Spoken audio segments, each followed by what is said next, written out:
right, we're going to pick up on chapter 3, Strange and Awful History, Murat Halstead, 1902, about the catastrophe in Martinique, just picking up on chapter 3. Destruction by Pelee's rain of fire, comparative figures of other great disasters, supposition of a scientist, the facts about the disaster in Martinique as gleaned from later and corroborated reports. The following figures of the destruction of human lives by flood. Dort, Holland, April 17th, 1421, 100,000 victims. Canton, China, October 1883, 10,000 victims. Toulouse, France, June 1875, 1,000 victims. Mercuria, Spain, October 16th, 1879, 1,000 victims. Johnstown, Pennsylvania, May 31st, 1889, 5,000 victims. Shout out to Pennsylvania. Galveston, Texas, September 8th, 1900, 6,000 victims. Professor Russell of the Ann Arbor University of Michigan and a member of the Board of Managers of the National Geographic Society held for some days that the first Martinique reports were gross exaggerations and simply a small eruption of one of the volcanoes. Gives these reasons. Nothing was heard of the sound of the explosion on the neighboring islands. If the destruction had been as great as the reports would indicate, the sound would have been heard in Puerto Rico and even Florida. There would have been violent fluctuations of the barometer, none has been noticed. There would have been big water waves if earthquakes had increased the destruction, and none had been reported. No, I cannot believe the printed reports. I have just sent a telegram to the Board of Managers of the National Geographic Society, moving that we send a geographer to investigate. The frightful facts were not soon given because the energy of the earthquakes and outpouring of lava, scalding mud, stones, and gases were so destructive, the truth was slow getting beyond the area of utter destruction. There was danger at sea for considerable distances from the burning mountains, scattering death and annihilating all before it, as this dispatch displays. Willemstad, Island of Curacao, May 10th. The Italian steamer Pedemonte, which arrived this morning at Liguria, reports that while passing near the island of St. Vincent Thursday night, her deck was covered by a depth of 2 inches with ashes, and her passengers were nearly suffocated with the smell of sulfur. During Thursday along the coast, especially in the Gulf of Paria, subterranean noises were heard. The Indians were terrorized. The first mate of the Roraima stated that suddenly, during the eruption of Mount Pelee, there came a sort of whirlwind of steam, boiling mud and fire, which suddenly swept the city and the roadstead. There were some 18 vessels anchored in harbor, including the Roraima, the French sailing ship Tamaya, 4 larger sailing ships, and others. All vessels immediately canted over and began to burn.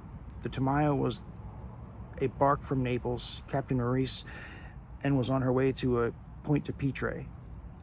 All the boats except the Roraima sank instantly at the same moment. Every house ashore was utterly destroyed and apparently buried under the ashes of burning lava. An officer who was sent ashore penetrated but a short distance into the city. He found only a few walls standing and the streets literally paved with corpses. The governor of the island, who had arrived only a few hours before the catastrophe, was killed. Both the English and American consuls with their families were reported to have perished. There was not at first, because the noise in the city were suffocated and buried in ruins in the discharges of the fearful mountain. The beginning of the Great Pelee eruption is thus described by an eyewitness. Quote, the Roraima arrived at Martinique at 6 o'clock Thursday morning. At 7:55 o'clock, there was a sudden and terrific report, and Mount Pelee gave vent to an ugly mass of dark matter, which, spreading over the entire city and environs for about 7 miles, suddenly broke into a solid flame of fire. This flame, traveling with a hurricane force, spread over the bay, enveloping all shipping in perfect maelstrom. A tidal wave 25 feet high passed over the burning ships, snapped spars and funnels as if they were pipe stems. Fire, mud, ashes, and hot stone rained upon Roraima's decks. I took refuge in my cabin, burying myself in bedclothes. Fucking ants everywhere all of a sudden. At one time, I was up to my neck in hot water. Captain Muga was fearfully burned and died in 6 hours. The men who were saved fought the fire on the ships for hours. Finally, they took to a raft and were rescued by a French warship, the Suchet. The steamer Corona from Barbados arrived at Martinique Friday morning and went to Fort de France, taking on Scott, mate of the Roraima, and Thompson, and leaving others in hospital. The governor of Martinique and his family had arrived in St. Pierre to attend Mass at 8 o'clock on the morning of the fatal day. Special Thanksgiving services were being held to people believing all danger had passed, and the cathedral and the city churches were filled with worshippers at the moment of the catastrophe. Fort de France is said to be quite safe and no danger is apprehended there. As the direful news came out, there was given such particulars as these. Dr. Verne, who was attending the patients here, lost 42 of his relatives. The injured were brought here from Pouchard, Carbet, Saint-Denis, Petit-Ans, and other places. M. Cleric, the wealthiest merchant in Fort de France, lost 110 relatives. Shit. That's like probably his whole bloodline. The Italian consul at Barbados, Signor Pavaricino, whose daughter was arriving in St. Pierre, recognized her body among the killed by clothing she wore. The body was found in the suburb of Carbet. No fewer than 30,000 persons lost their lives in St. Pierre and its vicinity. The reports as to the number of dead there are very meager, and it is believed that many of the inhabitants escaped in small boats. There were, however, very few escapees by small boats.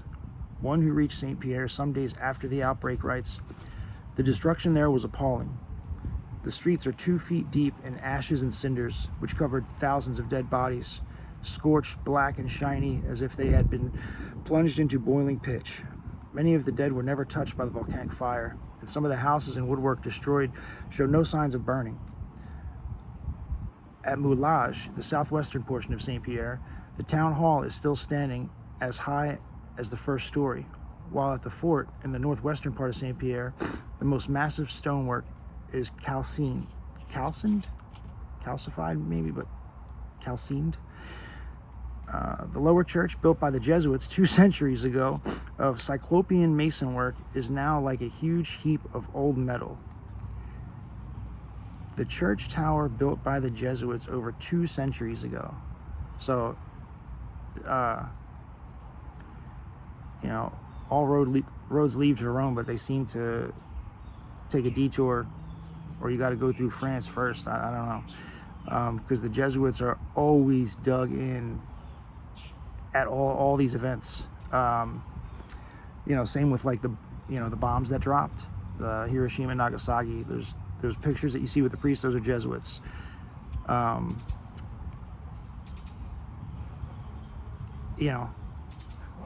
Do we even know if bombs are getting dropped? Because the photos in this book and a couple other ones I got look a lot like a 9/11 or something like that, but it's 1902, so how could that be?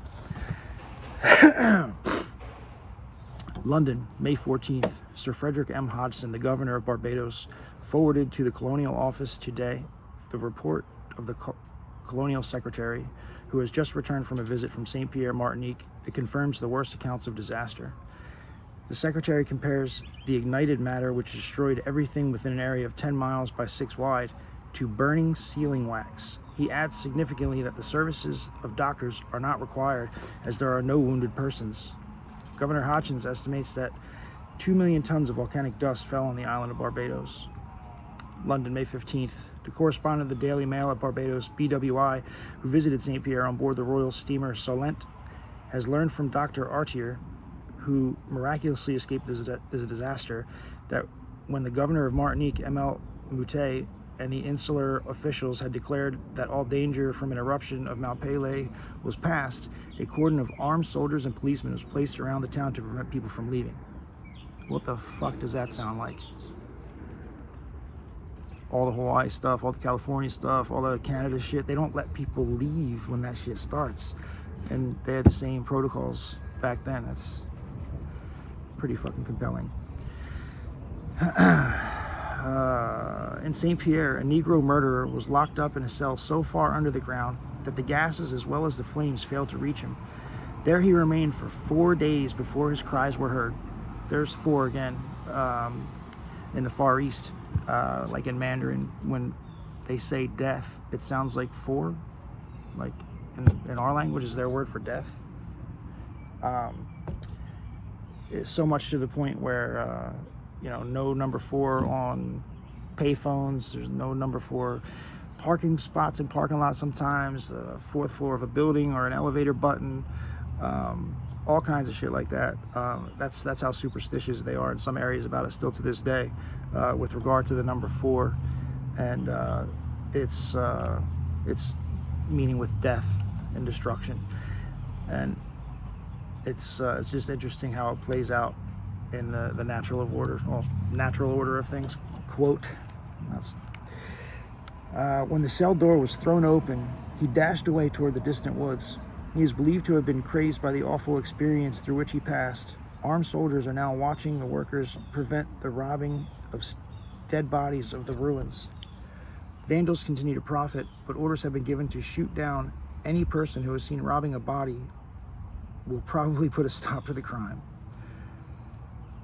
Some of the walls of the houses that still stand crumble and fall at touch.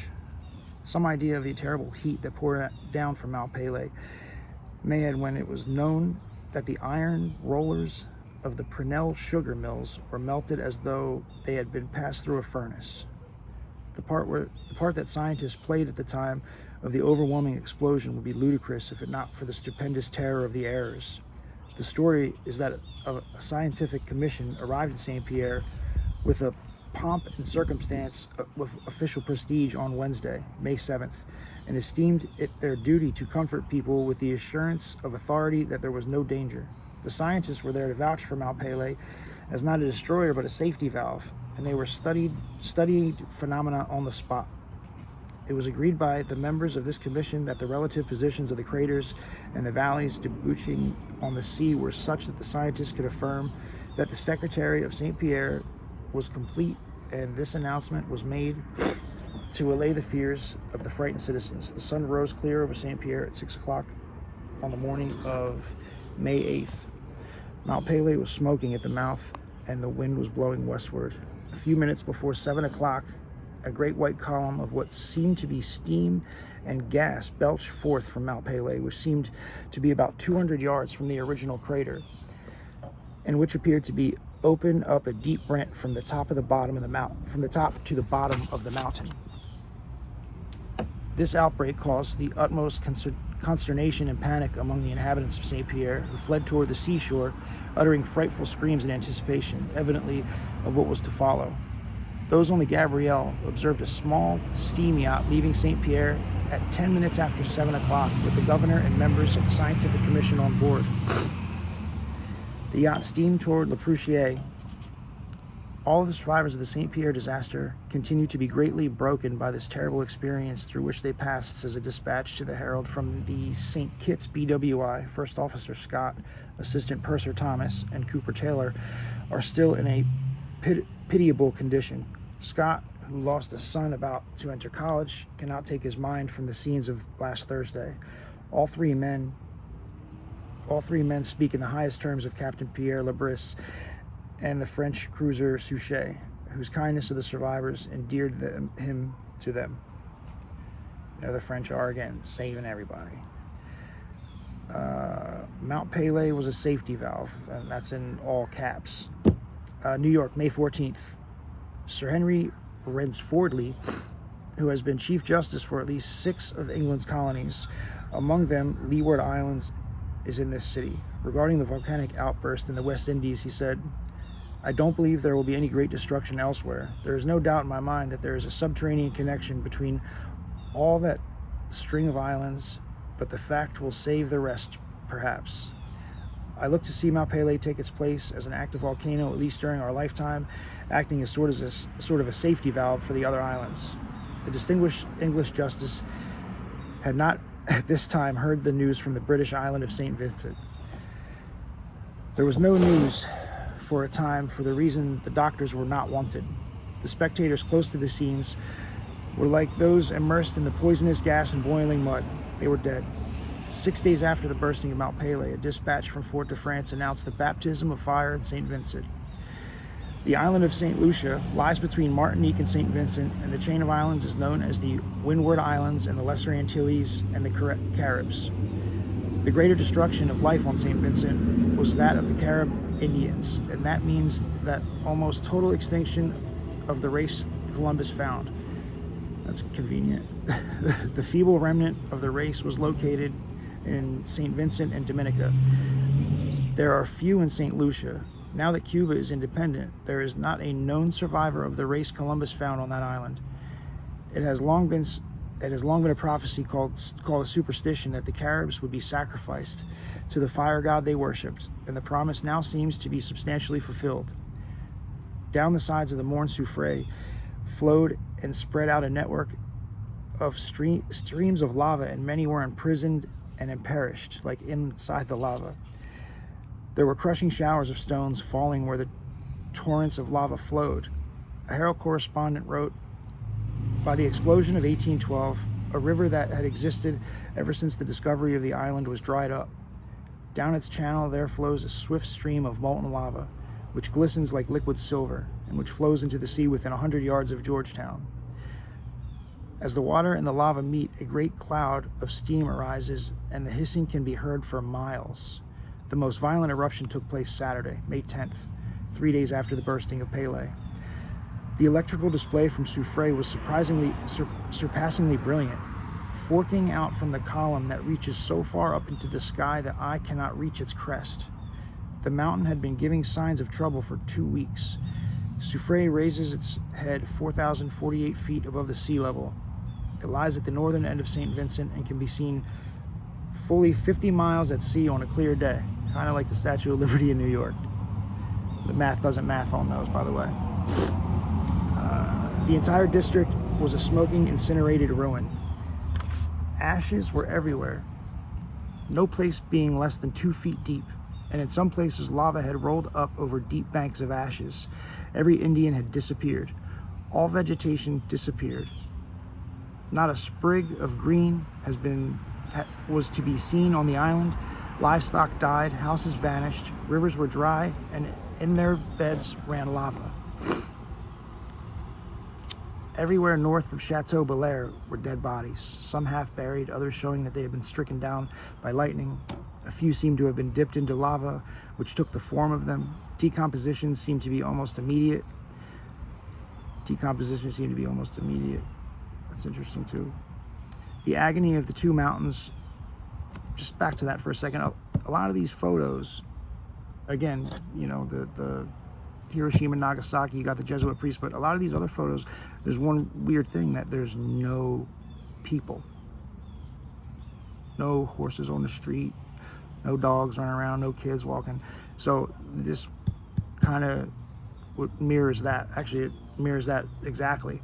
And if the bodies are decaying right away like a vampire or something, that would explain why there's no bodies in any of these old photos after these destructions. The eruption began Wednesday. A huge cloud in a dark and dense column charged with volcanic matter rose to the height of 8 miles from the mountaintop. Darkness like midnight descended, and the sulfurous air was laden with fine dust. A brief rain followed, a rain of favilla, sucre, rocks, and stones. There were bright flashes, numerous and marvelously rapid. These with thundering, the mountain shock, the earthquake roar, the lava falling stones made a scene terrible beyond description. The Royal Mail Steamer, Weir, W-E-A-R, is transporting food and water to the leeward coast. Sailing vessels proceed to the windward coasts on the same ocean. Doctors and nurses have gone to the scene of distress. The majority of corpses being found are covered with ashes, decomposed and hardly approachable. The dead are being buried in trenches, 30 in each. All the earlier stories of the disaster worked by Mount Pelee have been verified. The destruction of the city is complete. Not a building remains standing. Piles of dead in the vicinity of the site of the cathedral tell a story of the attempt to find the sanctuary and refuge in the great structure of worship. Men and women, panic-stricken at the cataclysm, turned in the moment of despair to the cathedral and were apparently overcome before they could reach its doors. It was noted from the French island of Guadeloupe that pumice stone in great quantities was floating on the sea there in the British island of Dominica, and that much stone had been cast upon the beaches of these islands. It It had a rather better reputation for extinction as a volcano than Pelee, but May 5th, the beautiful lake in the old crater boiled, and steam ascended in the clouds, and the mountain groaned and trembled. The last serious eruption before this were in 1812. The bubbling of the boiling lake during the afternoon of the 5th was varied by the quivering under the dreadful strain of the whole island. That night, sulfuric flames played about the summit of the volcano, giving it a weird and terrible appearance. Steam continued to rise in the clouds, and the thunders of the skies were joined with those that came from the bowels of Soufrière. All during Wednesday the 6th, the splendid phenomena continued, giving those who lived near the vicinity of the volcano ample time to make their escape. All seemed to have been hypnotized, and of the thousands who were there, only a few hundred went away. It was noon on Wednesday when Mont Soufrière suddenly opened, sending 6 separate streams of lava pouring and boiling down its sides. Death was everywhere, in its most terrible forms. Lightning came from the sky, killing many who escaped the molten streams that were pouring into the valleys. For this great tragedy, the settings were wonderful. Soufrière literally rocked in its agony. From the summit, a majestic column of smoke, inky black, reached skyward. The craters were vomiting incandescent matter that gave forth prismatic lights as it rolled away toward the sea. Great waves of fire seemed to hedge about the mountaintop. Such thunder has seldom been heard by man, cracked and rolled through the heavens. From the earth came tremendous detonations. These joined with thunder, all merging in incessant roar that added to the panic of the fleeing inhabitants. This lasted through the night and day and the night following. On Thursday morning, a huge column so black that it had the appearance of ebony arose to the estimated height of 8 miles from the top of the volcano. Ashes and rock, as well as lava, were carried skyward in this column to deluge the island and the ocean for miles around. Gradually, the column mushroomed at the top, spreading out into dense clouds that descended to bring night at noontime. The atmosphere was so laden with sulfurous gas that life was made almost impossible. Most of those nearest the Soufrière were suffocated by the gas before they were touched by the floods of flaming mud or burning stones of the amazing bombardment. There has been some confusion about the location of the Soufrière volcano, which this dispatch clears. Castries, island of St. Lucia, May 13th. The Soufrière volcano on the island of St. Vincent is still in a destructive eruption. A terrific cannonade can be heard 100 miles away. The reports are followed by columns of smoke rising miles in the air. Immense balls of colored fire also issue from the crater. Lightning is playing fiercely in the upper sky, and the whole northern part of the island is one mass of traveling flame. It is impossible to reach the burning district by land or sea. In the dispatch following, there is one of the most startling lessons in geology that has been given by earthquake convulsions. Fort de France, Martinique, May 14th. Eruptions of Mont Pelee continued, covering the island with ashes, which are in many places many feet deep. Rumblings of the volcano are heard continuously. St. Pierre can now be approached. Troops and a man of war have been sent there to search ruins and burn the dead. The stench in the city is awful. The stream of fire that destroyed St. Pierre from inside of the mountain, which opened and closed, leaving large and very deep crevices near Macuba and the Grand Riviere. The sea near the catastrophe withdrew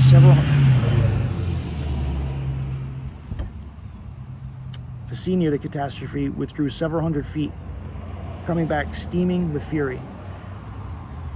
The officers in charge of a boat making sounds off the island reported depth of 4,000 feet, where formerly it was only 600 to the bottom. Pumice stone and ashes covered the sea for many hundreds of miles. The cable repair steamer saved 500 persons who were surrounded by burning lava near La Pruchère. Many wounded were found at Morne Rouge, a summer resort on the mountain that escaped the floods from the summit that made broader sweeps further below. It was 1850. L. Hearn wrote of Pelee. Pelee is not very remarkable in point of altitude, being between 4,400 and 4,500 feet, but in bulk Pelee is grandiose. Nearly 30 rivers have their birth in its flank, besides many thermal springs variously mineralized. As the culminant point of the island, Pelee is also the ruler of the meteorologic life, cloud herder, lightning forger, and rainmaker. During clear weather, you can see it drawing to itself all the vapors of the land, robbing lesser eminences of their shoulder wraps and head coverings. Is the great volcano dead? Nobody knows. Less than 40 years ago, it rained ashes over all the roofs of St. Pierre. Within 20 years, it has its uttered mutterings. For the moment, it appears to sleep, and the clouds have dripped into the cup of its highest crater till it has become a lake of several hundred yards in circumference. The crater occupied this lake called the Pool has never been active with human memory. There are others, difficult and dangerous to visit because opening on the side of a tremendous gorge. It was one of these, no doubt, which has always been called La Soufrière, that rained ashes over the city in 1851. The explosion was almost concatenate? I have no idea. With the last of the series of earthquakes, shocks began in the middle of May and ended in the first week of August. It's kicking for 3 months almost. Wow. All much more severe in Guadeloupe than in Martinique. In the village of awufl, lying at the foot of the western slope of Pelee, the people had been for some time complaining of an oppressive stench of sulfur, or as chemists declared it, sulfretted hydrogen. When on the 4th of August, much trepidation was caused by a long and appalling noise from the mountain, a noise compared by planters on the neighboring slopes to hollow roaring made by the packet blowing off steam, but infinitely louder. These sounds continued through intervals until the following night, sometimes deepening into a rumble like thunder. The mountain guides declared, "C'est la soufrière qui boit." The soufrière is boiling. And a panic seized the Negroes. There was a renewal May 20th of the gigantic disturbance with its more violent features of the original outbreak on the 8th. At 5:30 on the 20th, a heavy cloud rose from the crater, lit up by flashes of lightning and rising sun. The telegraphing of this scene and that which followed from the Fort de France, and the people of that place became panic-stricken at the awful spectacle and ran crazy with excitement through the streets. Many hurriedly embarked upon the vessel in the harbor, and with great difficulty they were eventually reassured.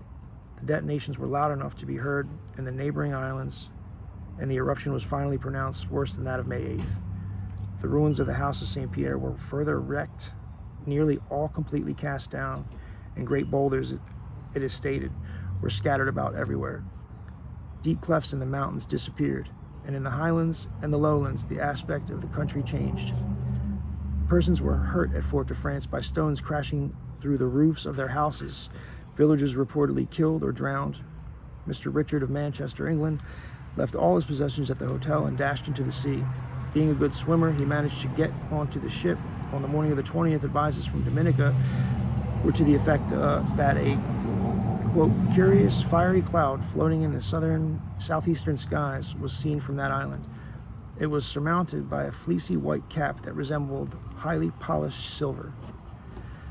Following the marvelous appearance were vivid flashes of lightning, and all these people were exceedingly alarmed. A dispatch from Guadeloupe stated, the sounds of the eruption were similar to those on the day before. The eruption of Mount Pelee on the 8th, detonations of a startling character were heard in Antigua. Later advices state that the eruption of the 20th was the most serious and came near involving the destruction of the United States cruiser Cincinnati and the British cruiser Indefatigable. Those vessels were indebted to their safety to the fact that they were in motion when the formidableness of the eruption was developed, and therefore able to put to sea at full speed. And long sentences, lots of commas and some weird words, I apologize. On the northeast coast of the island, there was an inundation at Bassa Point at 2 o'clock in the morning of the 20th, and 20 houses and 50 other buildings were swept away by flowing mud which passed over the valley of the river. On this day of renewed horrors, access to the ruins of St. Pierre was declared impossible.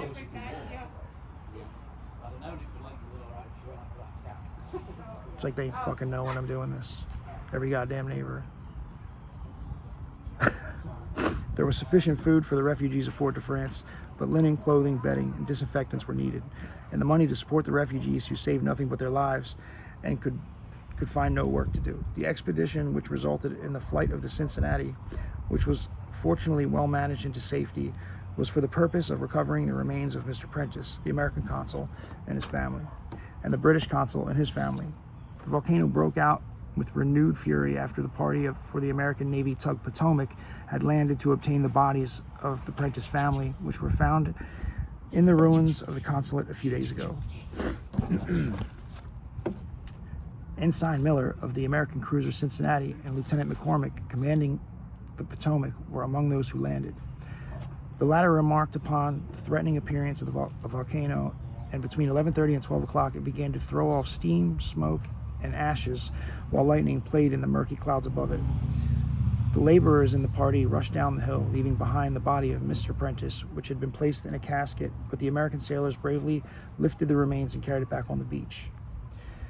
Meanwhile, the British cruiser Indefatigable, which had come from Fort-de-France, had run out 5 miles to sea. The Potomac kept blowing its whistle as a danger signal to hurry the landed party to the beach. The situation was momentarily becoming more dangerous, and orders were given to leave the casket on the beach while the party hurriedly took to their boats and made for the Potomac. The American cruiser Cincinnati was in the roadstead, and its commander ordered the Potomac to cruise along the shore and look out for refugees, which was done. Dense masses of black smoke were towering for several miles above the volcano, while streams of lava were pouring out into the sea, causing steam to rise in great volumes until the atmosphere looked as though a heavy fog was prevailing. The outbreak lasted for some time, but gradually abated in violence.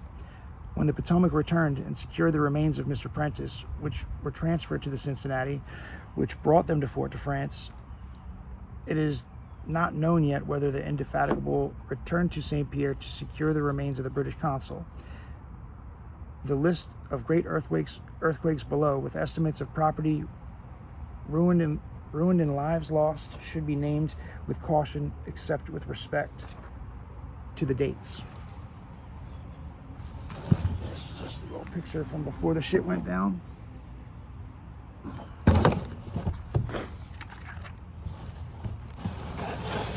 Another one before the shit went down. A couple more pages, we're almost done. Like the angle of the sun's getting weird anyway. Oh, look at you. The value of the lands and houses damaged on the number of persons reported killed are habitually and almost proverbially excessive.